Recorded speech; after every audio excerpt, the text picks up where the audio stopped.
नमस्कार बच्चों, मैं डॉक्टर हेमा देवरानी आज आप लोगों को ध्रुव स्वामिनी पढ़ाऊंगी। इससे पूर्व ध्रुव स्वामिनी की महत्वपूर्ण व्याख्याएं मैं आप लोगों के सामने कर चुकी हूँ।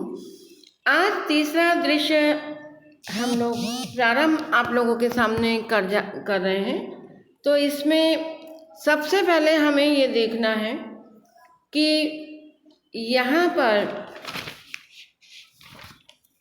ध्रुव स्वामिनी मंदाकिनी को कहती है, भाभी कहने का तुम्हें रोग हो तो कह लो, क्योंकि इन्हीं पुरोहितों ने उस दिन कुछ मंत्रों को पढ़ा था। उस दिन के बाद मुझे कभी राजा से सरल संभाषण करने का अवसर ही न मिला। हाँ, न जाने मेरे किस अपराध पर संदिग्ध चित्त होकर उन्होंने जब मुझे निर्वासित किया, तब मैंने उनसे अपने स्त्री होने के अधिकार की रक्षा की भीख मांगी थी। वह भी न मिली और मैं बलि पशु की तरह अकरुण आज्ञा की डोरी से बंधी हुई शक्दुर्ग में भेज दी गई। तब भी तुम मुझे भाभी कहना चाहोगी।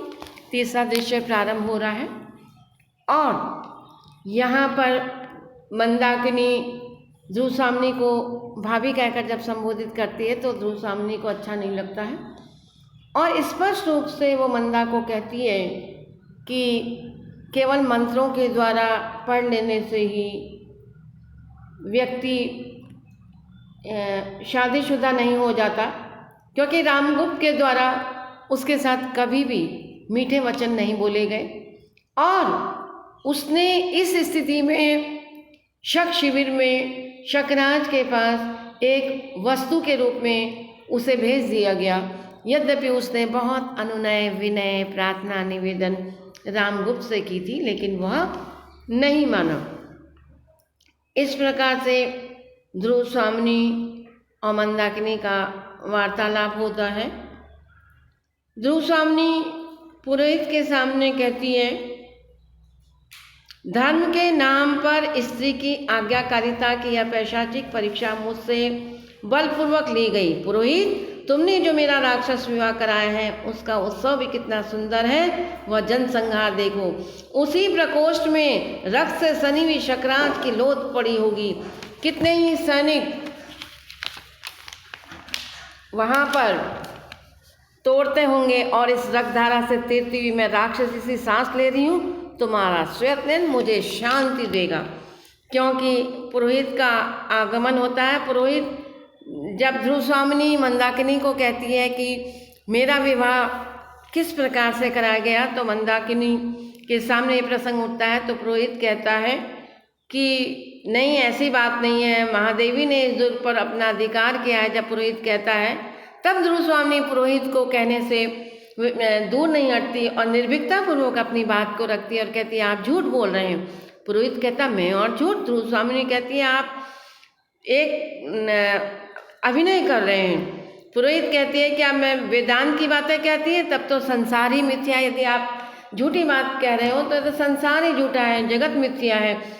तब ध्रुव स्वामिनी कहती है कि संसार मिथ्या है नहीं, लेकिन मैं जानती हूँ कि कर्मकांड और आपके शास्त्र क्या सत्य है। ये रक्षणीय स्त्री की यह दुर्दशा हो रही है। जब पुरोहित कहता, तुम ही बताओ, या मेरा भ्रम है या महादेवी का रोष। तब ध्रुव स्वामिनी कहती है, मैं रोष नहीं कह रही हूँ।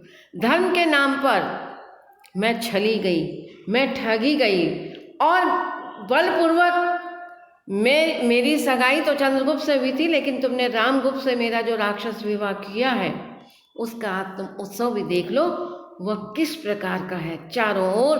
क्योंकि आज शकराज जो है काल के मुंह चला गया है, उसकी मृत्यु हो गई है और कितने सैनिक जो हैं वो अपना दम तोड़ रहे हैं, मृत्यु को प्राप्त हो रहे हैं। चारों ओर रक्त रक्त बिखरा हुआ है और मैं इस समय राक्षस की तरह जो हूँ अपनी सांसों को ले रही हूँ। ऐसे समय में भी तुम स्वत्ययन करना चाहोगे? मंदाकिनी, आर्य आप बोलते क्यों नहीं? आप धर्म के नियामक हैं। जिन स्त्रियों को धर्म बंधन में बांधकर उसकी सम्मति के बिना आप उसका सब अधिकार छीन लेते हैं, तब क्या धर्म के पास कोई प्रतिकार, कोई संरक्षण नहीं रख छोड़ते, जिससे वे स्त्रियां अपनी आपत्ति में अवलंब मांग सके? क्या भविष्य में सहयोग की कोरी कल्पना से उन्हें आप संतुष्ट रहने की आज्ञा देकर विश्राम ले लेते हैं? मंदाकिनी ध्रुव स्वामिनी के सामने इन बातों को सुनते हुए पुरोहित से स्पष्ट रूप में विनय करती है कि यार आप बोलिए, तो आपका ये जो धर्म है जिसका आप प्रतिनिधित्व करने वाले हैं, क्या वो बेकार है? जिन स्त्रियों को आप धर्म के बल पर बांध करके उनके राय के बिना, उनके मशवरा के बिना आप उन स्त्रियों के अधिकार को छीनने की शक्ति रखते हैं, तो क्या आपका धर्म किसी प्रकार का संरक्षण करता है? नहीं। वे स्त्रियां आपत्ति में जब आपसे सहारा मांगती हैं तब आप उनको सहारा नहीं देते। तो मुझे तो ऐसा लग रहा है कि इस समय विश्राम लेना चाहिए। पुरोहित: नहीं, स्त्री या पुरुष की परस्पर विश्वासपूर्वक अधिकार रक्षा सहयोग ही तो विवाह कहा जाता है। यदि ऐसा न हो तो धन विवाह खेल है।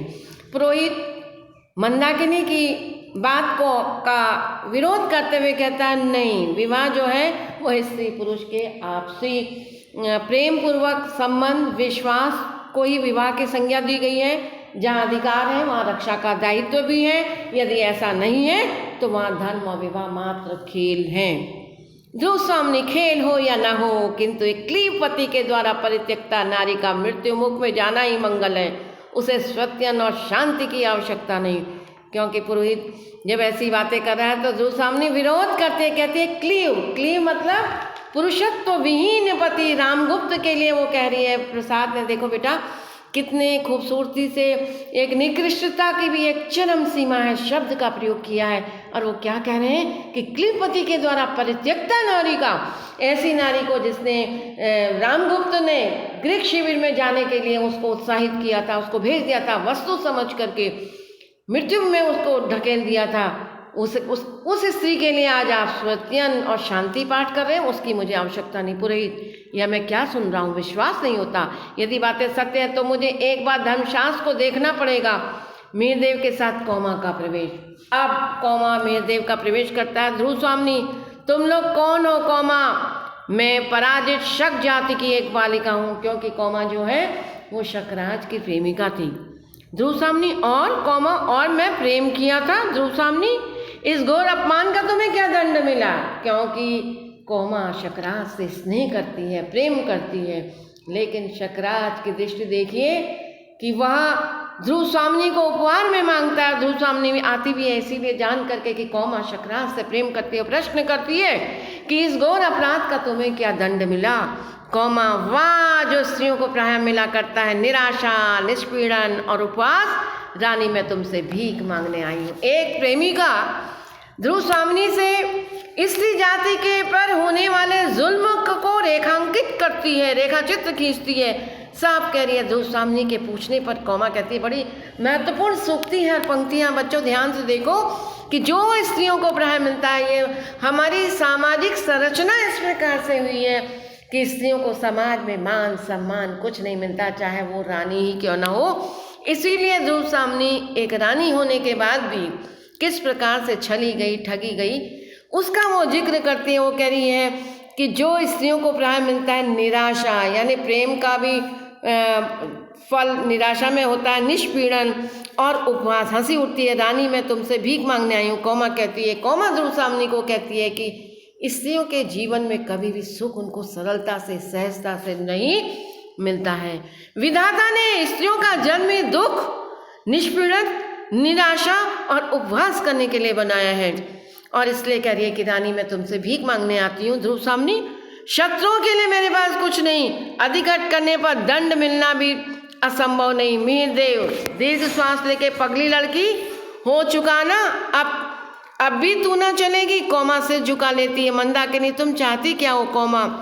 रानी, तुम भी स्त्री हो, क्या स्त्री की व्यथा ना समझोगी? आज तुम्हारी विजय का अंधकार चाहे तुम्हारे शाश्वत स्त्रीत्व को ढक ले, किंतु उसके जीवन में एक बार प्रेम की दिवाली जलती है, जली होगी। अवश्य तुम्हारे भी जीवन में वालोक महोत्सव आया होगा, जिसमें हृदय को पहचानने का प्रयत्न करता है, उदार बनता है और सर्वस्व दान करने का उत्साह रखता है। मुझे शकराज का शव चाहिए। कौमा स्पष्ट रूप से ध्रुव स्वामी के द्वारा दुत्कारने के बाद भी अपनी प्रार्थना से पीछे नहीं हटती और ध्रुव स्वामी से कहती है कि स्त्री के जीवन में प्रेम का उत्सव जरूर एक बार आता है। रानी, आज तुम विजय के इस अहम में भरी जा रही हो, लेकिन तुम अपने स्त्रीत्व को मत ढको, क्योंकि नारी का हृदय बड़ा उदार होता है इसलिए तुम्हारे जीवन में भी निश्चित रूप से प्रेम की वर्षा अवश्य हुई होगी और तुम्हारे जीवन में प्रेम की फुलझड़ी जरी होगी और निश्चित रूप से वो महोत्सव, वो प्रकाश का महोत्सव तुम्हारे जीवन में आया होगा जब एक प्रेमी दूसरे प्रेमी के हृदय से भाव भाव से जुड़ता है।